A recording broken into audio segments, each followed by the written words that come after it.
Welcome to the deep dive. We take fascinating stories and really try to pull out the most compelling bits of knowledge, the insights for you. Today we're exploring something really extraordinary. It's a tale that weaves together, well, human emotion and ancient folklore. It takes us right across the boundaries of our known world. The source material we're working with is this captivating story called The Farmer and the Jinn Wives. So our mission today is to sort of dive into this narrative, understand its deeper meanings, and maybe uncover some surprising connections it makes between these completely different realms. It's really a story about love, sacrifice, and the huge impact just one simple life can have. It's fascinating, isn't it, how universal these themes are, even in a story that feels so specific, so culturally rich. This deep dive, I think it invites us to look beyond just the surface plot, to consider these complex ideas about, identity, belonging, maybe even what it means to be chosen for something, well, bigger than yourself. Right. Okay, let's get into it then. We start in a traditional Punjabi village. The story describes it as a place where stories breathed and silences spoke. You can almost picture it, can't you? These dusty paths, empty sheds, that dim light filtering through neem trees. And this is where we meet Salman. He's 30, a farmer, described as poor, hardworking, and lonely. His life's pretty solitary. Starts with prayers at the mosque, ends with the plow, no siblings, parents gone. He's got just a crude hut, a bull, and a few old pots. People respect him, sure, but his life lacks, well, love or hope. Just earth, labor, and solitude. Pretty bleak. Very solitary. It sets him up as someone quite isolated, perhaps more open to the unusual. Maybe so. Well, one evening, he's coming back from his fields, passes this desolate well, right? An ancient relic, apparently. And there are these village whispers. If one sighed near this well while sleeping, the jinns would hear it. Ah, the jinn. Right. So for anyone maybe not familiar, jinns in many cultures, particularly Middle Eastern, South Asian, they're supernatural beings. Not necessarily evil, they have free will like humans, but they exist in this sort of parallel world. Exactly. And that night, near this well, Salman has this encounter. He sees a woman. She's in a white dress, still body, blurred face, no sandals, makes no sound. Her eyes are just deep and empty. She looks right at him, then vanishes, just gone. Wow, instantly unsettling. Not just someone hiding, but vanishing. Right. And he can't sleep that night. He has this dream. The same woman appears. And she says, "We need you, Salman. You are the one who can open the doors of generations." Doors of generations. That's quite a statement. It really poses that question, doesn't it? Why Salman? Why this simple, pure-hearted guy? What is it about that kind of person that folklore often picks for these, well, extraordinary destinies? Is it just about being good? That's a great point. Maybe it's not just goodness. Maybe it's that his simplicity, his connection to the earth makes him, I don't know, a conduit. Precisely. It's like his purity isn't just a moral thing. It's almost the qualification. It lets him touch these other realms without being sort of consumed by them. Suggests that real power, real capacity can lie in unexpected places, away from worldly complications. Okay, so the next morning, Salman's obviously restless. He finds these strange footprints near a neem tree. They're not human-shaped, and they lead to the well. Sees ripples on the water. Then he hears this sound, neither human nor wind. And there she is again. Her face is clearer now. Long black hair, beautiful, like carved from moonlight, and eyes that pierce the heart. She introduces herself Zulekha, and she says, "I'm not alone." Confirms she's the woman from his dream. So the mystery deepens. She's not alone. Nope. Zulekha explains, "We are 4 sisters, Salman. We are not from the realm where you breathe, but our destiny and yours are intertwined. And then you are the one who can connect both realms." Connect both realms. Huge responsibility. Yeah. And Salman, understandably, is like, "Me? Why me?" But Zulekha insists, "Your simplicity is your strength, Salman. Your heart is pure, and that is why you were chosen." She tells him her 3 sisters are coming, and what they need is no ordinary thing. They'll meet that night. Full moon. The plot thickens fast. The simplicity that maybe made him lonely is now his greatest asset. Right. So sleepless night for Salman, obviously. Thinking about all those village jinn stories. Then 11 p.m., a strange light at his hut. 4 shadows coming from the well. 4 women in white, their eyes shining even in the dark. Chilling imagery. Zulekha introduces the sisters. Amna, she has this sadness in her eyes. Layla, a secret in her smile. And Sophia, who has this strange intensity. And Amna explains, "Our realm, Salman, is separate, but sometimes a bridge forms. You are that bridge. He is the bridge, not just building one, he embodies it. Layla adds, we ask a promise from you, a lineage that will connect our realm and yours. And then Sophia drops the bombshell, we will become your wives, Salman. Oh, floral. 4 wives. And the children born from us will be neither human nor jinn, but an amalgamation of both realms. Wow, just wow. That's an incredible proposition. Speechless, right? Yeah. Salman speechless. Zuleika gives him the ultimatum. Your decision will change our destiny, Salman. Think carefully. Say yes tonight at this same place and we will be yours. Say no and we will vanish. And then she adds this kicker. But remember, this decision is not just yours, but of generations.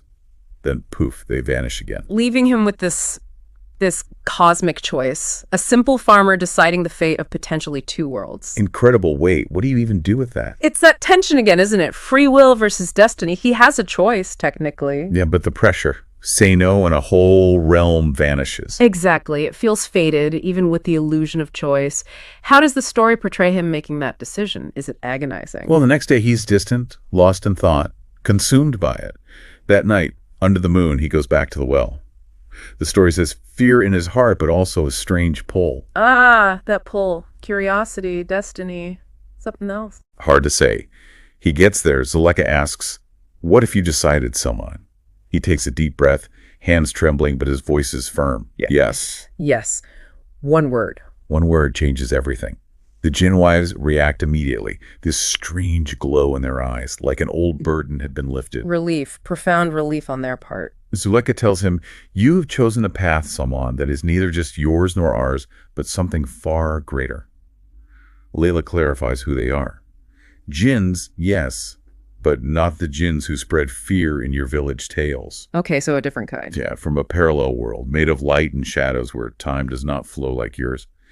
Then Amna reveals the core problem. Our realm has a wound, Salman, a flaw that is destroying our lineage. A wound in their realm, affecting procreation. Exactly. Our children cannot be born because the balance of our world has been disturbed, and their salvation. Your blood, your human heart can become the bridge for us to save our realm. So his humanity, his very biology, is the cure. Yeah. But Sophia adds a crucial, almost bittersweet detail. The children.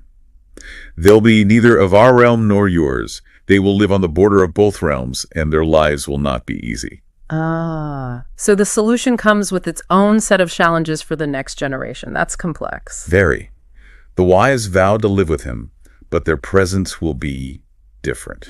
Shadows of the night, hidden from the village. So they'll just appear to be ordinary wives from far away to the villagers. That's the plan. Keep the secret. It's fascinating, isn't it? Usually in these stories, humans fear the supernatural. Here, the supernatural needs the human. His simple human life, his bloodline, holds the key to healing an entire dimension. It flips the power dynamic completely. Totally turns it on its head. Imagine being Salman, though. From solitude to this. 4 wives from another dimension. A secret cosmic mission. The psychological shift must be immense. He goes from being defined by loneliness to being the linchpin for survival. Does his earlier solitude prepare him for this unique kind of isolation, carrying this secret? That's an interesting thought. Maybe it does. His hut changes, though. It's shone with light. The air fills with this strange fragrance, like an ancient city had awakened. So their presence physically alters his space. Seems so. And their habits are strange, of course. Rarely seen in daylight, they appear with the moon. They don't eat human food. We are not human, Salman. Our realm is different. We live on light and breathe air. Live on light. Wow. But they insist, our hearts are connected to your heart. At night, they talk about things beyond his understanding. Must be isolating in its own way, even surrounded by them. And Zuleika gives more detail about the wound. Says thousands of years ago, a jinn chief broke a covenant with humans. The punishment. Children stopped being born into our lineage. An ancient curse linked to a broken promise with humans. So his yes isn't just kindness, it's repairing an ancient rift. Seems like it. Layla reminds him grimly, if you had not formed this bond, we would have vanished. But you said yes, Salman. There is no going back. No pressure then, just the fate of a realm and fixing ancient history. Right. So time passes. Salman's less in the fields. People notice strange lights, whispers from his hut at night. After a year, Zuleika's pregnant. Salman feels joy, but also fear. What kind of child will it be? The first bridge child. The anticipation must be huge. First child is born, a boy, Umar. He has human eyes, but a strange glow. His skin has a faint moonlight sheen, especially at night, and his patterns are reversed. Sleeps during the day, awake at night. He could apparently see things Salman couldn't. Already different, already embodying both worlds. And get this. When Umar's just a few months old, Salman sees him making light webs in the air with his hand. Light webs, amazing. Daleka explains. This is his realm, Salman. He's connected to our realm. He is the bridge. The bridge made manifest, living, breathing proof. But as you'd expect, the village starts whispering. Salman's eyes are strange. Umar's seen playing under trees at night when he shouldn't even be walking yet. The secrecy starts to fray. Yeah. The village cleric, the Mulvi, confronts Salman, warns him about stories of jinn and human relationships, urges him to confess if something's wrong. Ah, the voice of tradition and maybe fear of the unknown. Salman lies, says everything's fine, but the Mulvi looks doubtful. That's a key moment, isn't it? The clash between the hidden, world-saving truth and the community's fear or suspicion. The Mulvi represents that human tendency to distrust what we don't understand. Even if that unknown thing is, ironically, saving something vast. Right. While Salman holds this incredible secret, the community sees only strangeness. Things get more complicated. One evening, the wives seem worried. Zuleka tells Salman, a message has come from our realm. The wound is deepening. We need more children. Oh. So one child wasn't enough to fully heal it? Apparently not. But there's more. A new threat. A power in our realm that does not want this bridge to form. It is against us. Resistance from within the jinn realm. Yes. And now it can reach you. Salman feels dread. Realizes this is even bigger, more dangerous than he thought. So now there's active opposition. It's not just about healing, it's a conflict.